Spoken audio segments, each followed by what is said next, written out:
Que vais a hacer un canal de Pau que explicáis historia de filosofía y el primer filósofo es Aristóteles. ¿Qué pasa con Platón? Eso. ¿Qué pasa con Platón? ¿Os habéis rendido? ¿Qué vais a hacer ahora? Y es que el primer vídeo de Aristóteles no es ni siquiera sobre la epistemología, sino de la metafísica. ¡Qué vergüenza, por Dios! ¡Qué vergüenza! Tranquilidad, audiencia, por favor. Planeamos traeros vídeos de Platón de calidad, pero llevará un poco de tiempo. Ahora lo que os traemos es la metafísica de Aristóteles. ¿Y por qué no la epistemología primero? Como esa parte de su teoría toma cosas de la metafísica de Aristóteles, creemos que con este vídeo la epistemología será más comprensible. ¿Y eso de la calidad qué significa? ¿Que este primer vídeo de Aristóteles va a ser una mierda? ¿Y por qué no lo comprueban ustedes mismos? ¡No me pagan lo suficiente por hacer esto!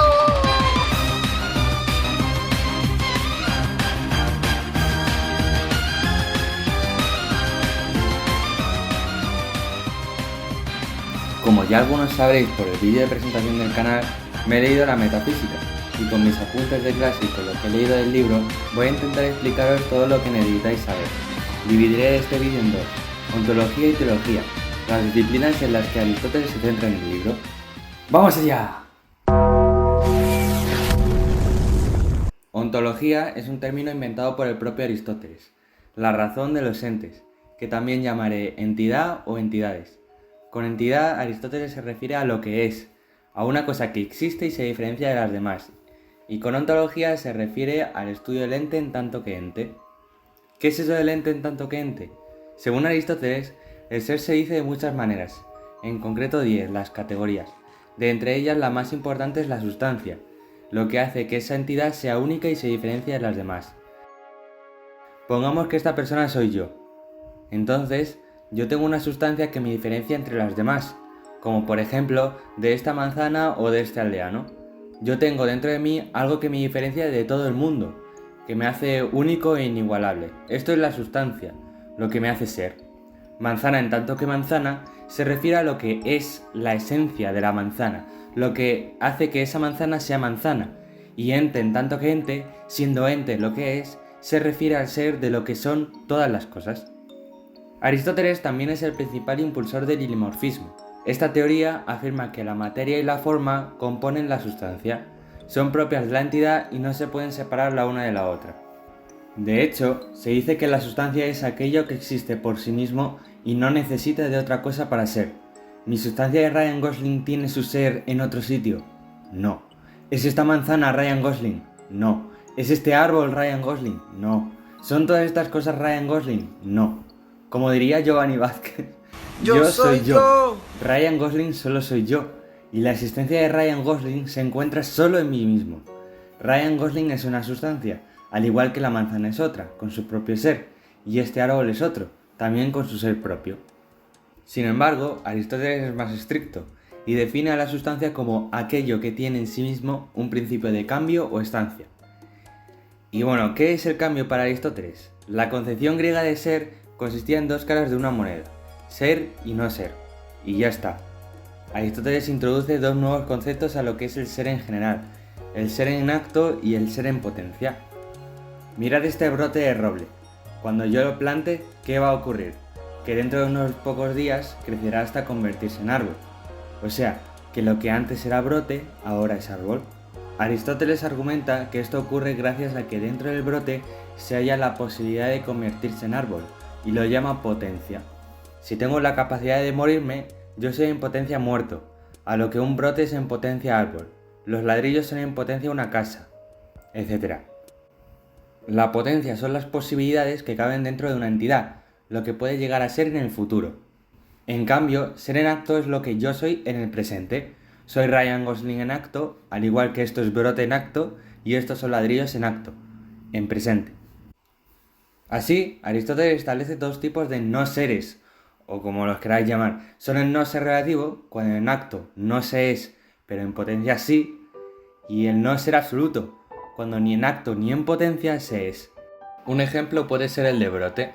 Este brote no es relativamente un árbol porque ahora mismo no es un árbol, pero en el futuro sí lo será. Sin embargo, este brote no es absolutamente un perro, porque ni ahora ni nunca podrá llegar a ser un perro. Entendido todo esto, Aristóteles define cambio como la actualización de la potencia, es decir, cuando lo que es en potencia pasa a ser en acto. El brote, que antes era en potencia árbol, ahora es árbol, pero en acto. El brote ha cambiado a árbol. Entonces, en otras palabras, puede definirse lo que es la sustancia como aquello que tiene la capacidad de actualizar su potencia.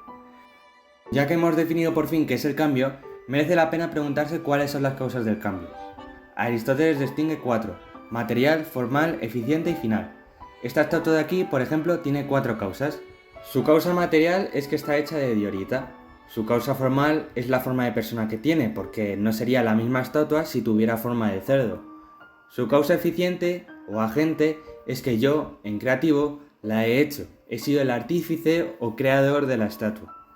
Y su causa final es exponerla, para que vosotros la veáis. Como ya antes habíamos visto, las causas material y formal son intrínsecas, es decir, propias de la sustancia de la entidad, en este caso de la estatua, y la agente y final son extrínsecas, exteriores a ellas. Ni la estatua se esculpe a sí misma, ni tampoco se da un fin propio. Se lo dan las fuerzas exteriores que la han esculpido, en este caso yo. El estudio de los fines de los entes se denomina teleología, que proviene de telos, fin, en griego, o lo que sea. Aristóteles dice que la forma que tiene el ente determina su finalidad, porque una espada está claramente diseñada para matar, debido a su filo y a su puntiagudez, lo que no se aplica a una bola de nieve, que con su redondez y suavidad no está diseñada para eso. Aparte de sustancia, mi majestuoso cuerpo de Ryan Gosling también tiene accidentes. Estos son los aspectos cambiantes que tiene un ente, pero que no suponen un cambio sustancial en él. Si por ejemplo me pegan un puñetazo, yo sigo siendo yo mismo, Ryan Gosling, pero con un puñetazo. Accidentes son, por ejemplo, mi piel, mi pelo, mi ropa, mi estatura, que cambian como me veo, pero no mi sustancia, porque sigo siendo literalmente este tío. Es importante saber también que ambas sustancia y accidentes son cambiantes. Por ello, aunque los accidentes no sean sustancia, forman parte de ella, y se apoyan en ella para producir su cambio. Mirad, como Ryan Gosling adolescente que soy en potencia muchas cosas. Ingeniero, filósofo, científico, también padre o asesino. Pero en el cambio de adolescente a filósofo permanece algo. Yo, mi persona. Lo que ha cambiado aquí son mis accidentes de ser adolescente a ser filósofo. Y son accidentes porque para ser filósofo primero hay que ser persona. Es imposible imaginarse a un filósofo sin que su profesión la tenga alguien o algo. Es decir, ser filósofo se apoya en una sustancia, como el ser persona o el ser conejo, para existir y cambiar a otros seres. Lo mismo ocurre con ser adolescente. Aristóteles llama a ser filósofo potencia accidental y al paso de ser adolescente a ser filósofo cambio accidental, porque lo que cambia en mí son mis accidentes, no mi persona. Sin embargo, yo también tengo la capacidad de morirme. Cuando me muera, y si no hay presupuesto, me enterrarán y me descompondré en abono. Es decir, yo soy en potencia abono y el cambio es sustancial, porque he pasado de ser persona a ser abono. Además, que yo sea abono es una potencia sustancial, o simplemente potencia, como ya vimos anteriormente. Un momento, no me ha quedado claro. Anda, si es el tío de la audiencia.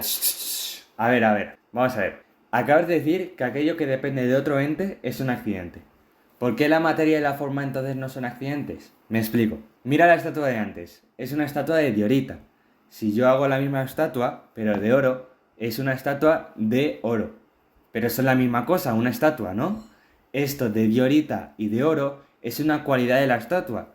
Un accidente, porque lo que importa es que ambas son estatuas. ¿Entonces la materia es un accidente? Quieto parado. Cuando Aristóteles se refiere a materia, se refiere a esa materia indefinida, aquello que compone los objetos y nos da la capacidad de verlos. Ahora bien, siempre que vemos algo decimos que se compone de algo. El árbol de madera, yo de carne y huesos, una estatua de diorita. En este caso, tenemos dos estatuas con la misma forma, la de estatua, pero que están hechas de material distinto, oro y diorita. En primer lugar, tenemos que aclarar que si no fuera por la diorita o el oro, la estatua no existiría. Para poder verla, necesitamos que esté hecha de algo, o de diorita o de oro. No le podemos quitar lo material a la sustancia porque si no nos quedamos sin ella. En el segundo, vamos a hablar de los géneros y las especies. Una especie es una agrupación de sustancias con la misma forma. Por eso la especie de todos los seres humanos es el Homo sapiens y la de todos los perros el Canis familiaris. Y estas dos estatuas de aquí lo que hacen es pertenecer a la misma especie, a la estatua. A su vez, las especies se agrupan en géneros. Por ejemplo, podemos decir que el Homo sapiens y el Canis familiaris se agrupan en el género animal, y las especies de estatua y casa se agrupan en el género artificial. Podemos seguir agrupando géneros en géneros de orden mayor, hasta llegar al género supremo, el de ser, que se dice de todas las cosas que son. Por lo tanto, no, la materia no es un accidente. De hecho, es lo que posibilita la existencia de la forma y de la sustancia, y tampoco son la estatua de oro y la de Dierita la misma estatua, simplemente pertenecen a la especie estatua. O sea que la estatua es la especie y estas son las sustancias individuales. Sí. ¿Y por qué la forma no es un accidente? Mira este cubo. Si por ejemplo extruyo esta cara y hago un par de cosas más, a ver, como esto, también esto, y tengo que hacer esto, a ver, ya está. Mira, a partir de este cubo, y sin añadir ninguna pieza más, he creado esto. ¿Qué crees que es? Pues parece una daga. ¿Lo es? ¿Y a que no te parece el cubo de antes? No. Entonces, y como puedes ver, la forma determina el qué es de la sustancia.